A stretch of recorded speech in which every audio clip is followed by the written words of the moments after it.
చేసి వాళ్ళే ముద్రించి వాళ్ళే పట్టాలు ఇచ్చే చరిత్ర కాకినాడ రూరల్లో తప్ప ఎక్కడ రాష్ట్రం మొత్తం మీద ఏ కాన్స్టిట్యున్సీలో లేదని చెప్పి నేను తెలియజేస్తా ఉన్నాను.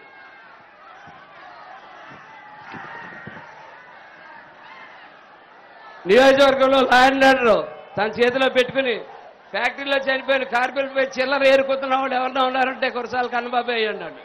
ఏదాచిగా ప్యాకెట గుండెట గంజాయి మత్తు యువకులను పెంచి పోషిస్తూ ఉన్నారు. వాళ్ళ మీద మా మీద దాడి కుసుగొలుపుతూ ఉన్నారు. అలాగే జయలక్ష్మి కోఆపరేటివ్ బ్యాంక్ బాధితులకు అండగా నిలుస్తానని చెప్పి మాట ఇచ్చి మొత్తం వివరాలన్నీ తెలుసుకుని వివరాలు అమ్మేసి ఇవాళ ఎవరికి 5 పైసలు పుట్టలేదు అని మీ అందరికీ తెలిసిన విషయమే. కాబట్టి మీరు అడగొచ్చు, నువ్వేం చేస్తావు అని అడగొచ్చు. నేను చేస్తాను. నేను ఇదివరకు మీ ఊరు మునిగిపోకుండా ఆపినవాడిని. నేను బకింగ్హామ్ కెనాల్ రూపంలో ఇక్కడ కాలువ తవ్వుతా ఉన్నారు. పెద్ద ఎత్తున సునీల్ గారు మేడలైన్ కడతా ఉన్నారు. సునీల్ గారు పెద్ద మేడలైన్ అని ఓ ప్రాజెక్ట్ కడతా ఉన్నారు. ఇక్కడ ఉన్న వ్యక్తుల యొక్క భూములు రూపాయికి 10 రూపాయలకి తీసుకుని ఇవాళ మేడలైన్ కడతా ఉన్నారు. ఆ మేడలైనే కానీ కడితే ఏలేరుకి కానీ గోదావరికి కానీ వరద వస్తే మనకి జిల్లా పరిషత్ ఉండదు, కలెక్టర్ ఆఫీస్ ఉండదు, ప్రభుత్వ ఆసుపత్రి ఉండదు. ఇవన్నీ కూడా మునిగిపోతాయని చెప్పి మీ గ్రామస్తులందరికీ తెలియజేస్తానని, ముఖ్యంగా మీ ఇంద్రపాలెం చీడిగా అనే గ్రామాలు ఎక్కడ 6 అడుగులు నీటితో ఉంటాయని చెప్పి నీళ్ళతో ఉంటాయని చెప్పి తెలియజేస్తా ఉన్నాను.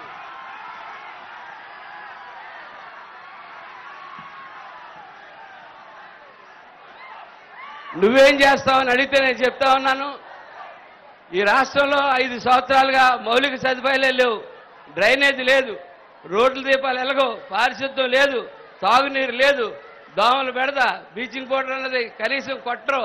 దోమ కొడితే 30,000 40,000 ఖర్చు అవుతుంది. సామాన్యమైన ఫ్యామిలీకి 30,000 40,000 ఖర్చు అవుతా ఉంది. ఒక దోమ కొడితే ఆ పరిస్థితుల్లో ఉన్నదాన్ని ఖచ్చితంగా మౌలిక సదుపాయాలు నేను మొట్టమొదటిగా మౌలిక సదుపాయాలు కల్పిస్తాను. ప్రతి మనిషికి కావాల్సిన మౌలిక సదుపాయాలు కల్పిస్తాను.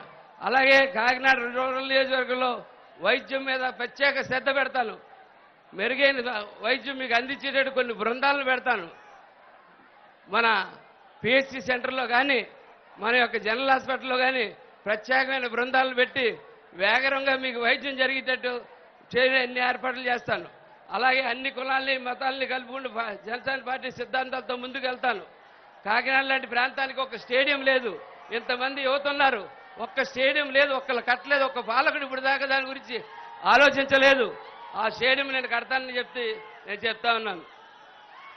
ఆనాడు గౌరవనీయులు చిరంజీవి గారు పర్యాటక శాఖ మంత్రిగా ఉంటుండగా ఒట్టి వసంత్ కుమార్ గారు ఇద్దరు కూడా వాళ్ళు ఫండ్స్ ఇచ్చారు. ఆ ఫండ్స్ ఏమయ్యాయో కూడా తెలియని పరిస్థితుల్లో ఇవాళ కాకినాడ బీచ్ ఉంది. కాకినాడ బీచ్ని సుందరంగా రూపుదిద్దుతాం. కాకినాడ బీచ్లో మీరందరూ శనివారాలు ఆదివారాలు అక్కడే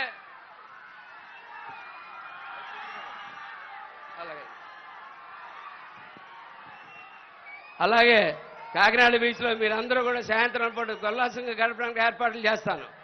స్థానిక పరిశ్రమల్లో స్థానిక యువతకు ఉద్యోగాల అవకాశాలు కల్పించేలాగా ఎక్కువ చర్యలు తీసుకుంటాను.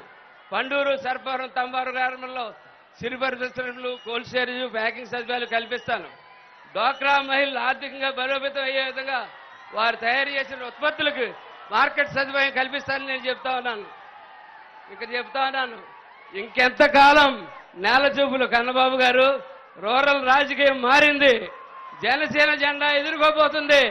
చూసుకో కన్నబాబు, త్వరలో జనసేన జెండా ఎగరబోతా ఉంది, చూసుకోమని తెలియజేస్తూ స్థానిక ఎక్స్ఎమ్మెల్యే గారు మన పిల్లి అనంతలక్ష్మి సత్యబాబు గారిని మాట్లాడవలసిందిగా కోరుతాం. అందరికీ నమస్కారం. ఈ రాష్ట్ర అభివృద్ధి కోసం ఒక పక్క చంద్రబాబు నాయుడిని, ఒక పక్క మోడీ గారిని ఇద్దరిని కలిపి 2 చేతులు 2 బుద్ధాల మీద వేసుకుని ఆంధ్ర రాష్ట్రాన్ని కాపాడుతానని వచ్చిన పవన్ కళ్యాణ్ గారికి శిరస వంచి